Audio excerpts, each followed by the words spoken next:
Bonjour à toutes et à tous et bienvenue sur TV Vendée. Dans votre journal en ce lundi 2 juin, voici les titres de cette édition. Nous vous emmènerons tout d'abord à Saint-Hilaire-de-Riez où de nouveaux sauveteurs en mer viennent d'achever leur formation. Les 9 pensionnaires de la promotion que nous avons suivie arrivent du centre d'Orléans et auront peut-être l'opportunité d'être affectés dès cet été sur les côtes vendéennes.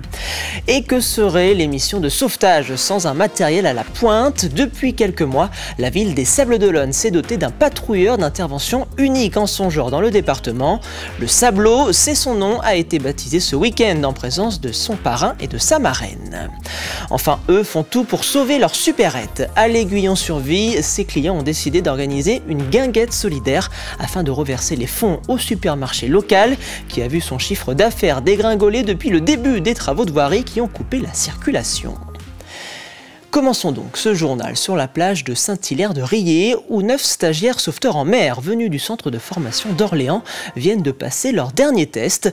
1 an de concours théoriques et pratiques afin de former celles et ceux qui seront affectés à la surveillance des plages du Grand Ouest. Alice Prandini a suivi pour nous cette dernière étape de leur cursus de formation. Ça va madame? Oui, on peut nager un petit peu, on peut faire du dos pour garder un œil dessus de temps en temps, etc. Ok? Les autres victimes, vous allez à l'eau? Ils enchaînent les exercices avant de plonger pour de bon dans la saison estivale. Ces jeunes, venus d'Orléans, achèvent une formation exigeante pour devenir sauveteurs en mer. Dans quelques semaines, ils seront sur les plages aux côtés des 1600 nageurs sauveteurs déployés dans les 235 postes de secours partout en France. Leur mission, veiller sur les baignades, prévenir les accidents et parfois sauver des vies. Aujourd'hui, il y a pas mal de vagues, donc on apprend à naviguer sur les vagues, à revenir, et ce qu'on appelle beacher, c'est revenir sur le sol et que le bateau se plante un peu. On apprend à récupérer un coéquipier sur la plage quand on a besoin de main-d'œuvre pour aller récupérer une victime au fond. Et là, on fait un autre exercice et on apprend à aller récupérer vraiment une victime. Pendant plusieurs mois, ils sont formés par les bénévoles de la Société nationale de sauvetage en mer. Ils décrochent 6 diplômes, secourisme, permis bateau, radio et surtout le SSA, surveillance et sauvetage aquatique sur le littoral. La dernière étape, 100% pratique. L'objectif, savoir réagir vite, en équipe, avec le bon matériel, dans les conditions proches du réel. Une fois prêts, ce sont les mairies qui les embauchent pour la saison de juin à septembre. C'est assez compliqué de motiver les jeunes à s'investir et à donner du temps. Néanmoins, on y arrive quand même. Là, on est 50 sur ce stage, donc on voit que ça fonctionne quand même. Mais voilà, faut réussir à tous les jours transmettre et faire monter en compétence les gens. Sur la vie d'un nageur sauveteur, c'est plutôt un étudiant. C'est un investissement qui est assez court. Et donc la difficulté, c'est de tout le temps renouveler les effectifs, d'être visible et de réussir à recruter, quoi. L'été dernier en Vendée, c'est 25 personnes qui ont perdu la vie par noyade. Un chiffre en légère baisse par rapport à 2023, mais encore trop élevé selon les autorités. Alors cet été, même si des sauveteurs seront sur le pont pour assurer votre sécurité, n'oubliez pas que la meilleure bouée de sauvetage reste votre propre vigilance. Il est devenu la figure de proue des interventions de sauvetage en mer de la baie des Sables-d'Olonne. Le Sablot, patrouilleur d'intervention comme il y en a peu sur les côtes françaises, a récemment rejoint la flotte de la ville grâce à un don anonyme d'une sablaise. Ce dernier a d'ailleurs été baptisé ce week-end afin de porter chance aux sauveteurs qui en prendront la barre. C'est le curé doyen des Sables-d'Olonne qui a dirigé la bénédiction en présence du parrain et de la marraine du Sablot. La bénédiction, c'est on va donner la vie à un instrument qui donne la vie, qui sauve des vies. Donc c'est tout le symbole chrétien qui est là. Et donc la bénédiction, elle sera toute simple, une prière de bénédiction et puis de l'eau bénite sur le bateau. Voilà. Mais la bénédiction, c'est pas seulement quelque chose pour l'instrument en tant que tel. C'est pour les hommes qui vont se servir de l'instrument et qui vont le conduire afin qu'ils puissent s'en servir à bon escient et surtout que cet instrument puisse servir à ce à quoi il est destiné. C'est surtout ça. Un bateau maintenant qui fait 10,50 m, qui est franchement une merveille, il n'y a rien d'autre à dire. C'est vraiment adapté au sauvetage, performant. Alors performant pas en termes de vitesse, performant en termes de confort et d'utilisation. Parce que la vitesse, c'est pas le but du bateau. Le but, c'est de partir en intervention et de ne pas arriver complètement vide et sec. Parce que les gars ont eu du mal à se tenir dans le bateau pendant 10 minutes ou un quart d'heure. Là, on a vraiment une aisance. Quand on arrive, on est reposé. Certes, en stress lié à l'intervention, ce qui est tout à fait logique, mais les gens arrivent reposés et sereinement à n'importe quel moment. Et une efficacité aussi en déplacement, c'est vrai. Un patrouilleur côtier qui sera en service tout l'été.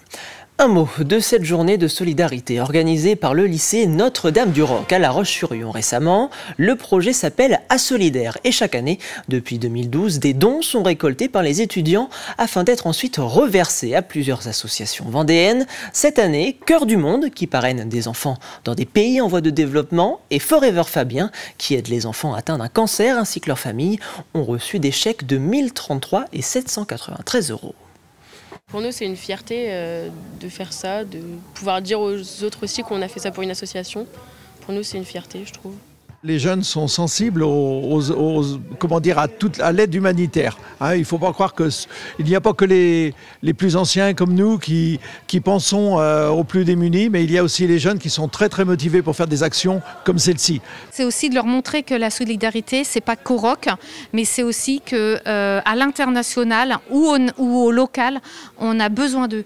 Quand on leur explique que l'argent qu'on va récolter grâce à eux va partir à Madagascar pour nourrir les enfants d'un petit village, ça fait tilt. Quand on leur dit l'argent que vous allez récolter cette année va aider au service pédiatrique pour les enfants qui sont malades, ça fait tilt. C'est ça aussi la solidarité au Roc, c'est leur dire regardez pas que vous autour de vous ou vos pieds, mais regardez autour et soyez solidaires.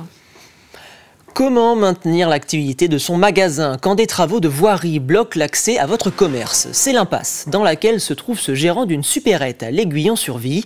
Depuis maintenant plus de 2 ans, le début du chantier, il a vu la fréquentation de son magasin divisée par 10 à certaines périodes et son chiffre d'affaires dégringoler de 70% en 24 mois. Alors, pour soutenir leurs commerçants et éviter que le rideau ne se baisse, des clients habitués ont décidé d'organiser une guinguette solidaire afin d'alerter le reste de la population. Derrière ce sourire qu'il arbore au quotidien, Nasser sait pourtant que la situation qu'il vit depuis 2 ans pourrait bien l'obliger à baisser le rideau du commerce qu'il gère maintenant depuis 12 ans. Depuis le début des travaux, je suis à peu près à moins 70% de clientèle et donc de chiffre d'affaires. Et j'ai fait un calcul simple à peu près à 2 ans de travaux, donc il y a 1 mois. À fourchette basse, je suis à une perte de 300 000 € de chiffre d'affaires. Des travaux d'assainissement, puis d'embellissement de la rue qui ont en partie, voire totalement, coupé le lien entre le gérant de cette supérette et la plupart de ses clients. On n'a plus le passage habituel, donc les gens, quand ils voient travaux, ils contournent le village.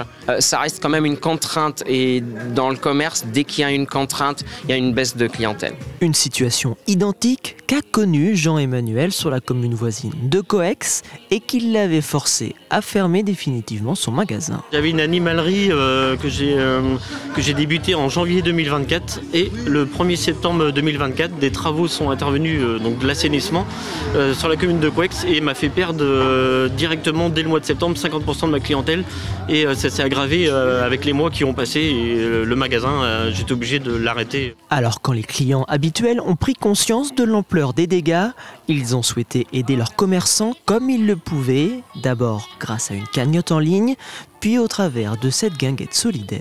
L'objectif, c'était de mettre un petit coup de pouce en plus parce que là, il faut réussir à tenir jusqu'à la fin des travaux, c'est-à-dire fin juin. Et c'est l'objectif principal de cette guinguette, déjà d'expliquer pourquoi les rayons sont vides parce qu'il y a aussi beaucoup de gens qui ne savent pas pourquoi c'est vide.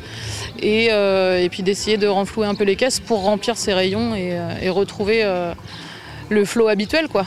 Et à l'approche de l'été, ce sont des milliers d'automobilistes qui emprunteront la départementale D32 qui se situe à quelques hectomètres de la supérette. Autant de clients potentiels pour Nasser. Du 10 au 20 juin prochain, les antennes vendéennes de l'association À Vélo Sans Âge organisent leur tour de Vendée. Pendant 11 jours, une 60aine de bénévoles se relayeront pour transporter à bord de triporteurs des personnes à mobilité réduite. Un événement solidaire qui a pour but de rompre l'isolement tout en profitant des paysages vendéens. On fait des sorties avec l'association Émotion. Donc c'est une association qui mérite elle aussi d'être connue, qui œuvre au quotidien auprès des familles d'enfants en difficulté, d'enfants handicapés ou à mobilité réduite. Elle les accompagne pour les aider au quotidien, mais également dans l'organisation de choses un petit peu plus ponctuelles et puis qui ont besoin de soutien financier. Donc on profite nous de l'événement pour communiquer sur eux. Ils vont participer à certaines de nos étapes. Et puis on va animer aussi une cagnotte tout au long des 11 jours. Et donc l'idée, c'est cette cagnotte par le biais de Hello Asso, mais également une cagnotte physique qu'on va transporter d'étape en étape. Et pour dynamiser un petit peu le tout, on a fait un partenariat également avec un artiste peintre qui nous a donné 4 œuvres. Et voilà, il va y avoir un tirage au sort à l'issue des 11 jours. Et voilà, 4 heureux donateurs auront la chance de repartir avec une œuvre.